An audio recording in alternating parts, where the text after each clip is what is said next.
முதல்ல நிறைய பேர் சொல்லுவாங்க கிரீடு, பேராசை தான் பெரிய தப்பு ஸ்டாக் மார்க்கெட்லன்னு. நான் ஒரு வித்தியாசமான ஒரு கருத்தை சொல்ல விரும்புகிறேன். பேராசை ஸ்டாக் மார்க்கெட்டில் தப்பு இல்லை. நிறைய பேருக்கு இது ஆச்சரியமாக இருக்கும். பேராசை வைக்கிறது தவறு இல்லை.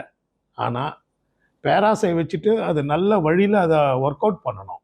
எக்ஸாம்பிள் பார்த்தீங்கன்னா, இப்போ பிஎஸ்சி 5 வருஷத்தில் பிஎஸ்சி ஸ்டாக்கு 30லேருந்து 35 மடங்கு கொடுத்துருக்கு. நீங்கள் எம்ஆர்எஃப் எடுத்துக்கிட்டிங்கன்னா, இதே சென்னையில் இருக்கிற எம்ஆர்எஃப் எடுத்துட்டிங்கன்னா 2008 இன்னைக்கு கிட்டத்தட்ட எத்தனை வருஷம்? 17 வருஷம். 17 வருஷம். 17 வருஷத்தில் 100 மடங்கு ஏறி இருக்கு. ஸோ நான் என்ன சொல்ல வரேன்னா, பேராசை வைக்கிறதுல தப்பு இல்லை. ஆனால் அதுக்காக உழைக்கணும். சில நல்ல வழியில் உழைக்கணும் வெல்த் கிரியேட் பண்ண. ஆங்ஸைட்டியில் தான் ப்ராப்ளம். ஸ்டாக் மார்க்கெட்டில் ரொம்ப ஆங்ஸைட்டி இருக்கும்போது நிறைய தவறுகள் பண்ண வாய்ப்பு இருக்குது.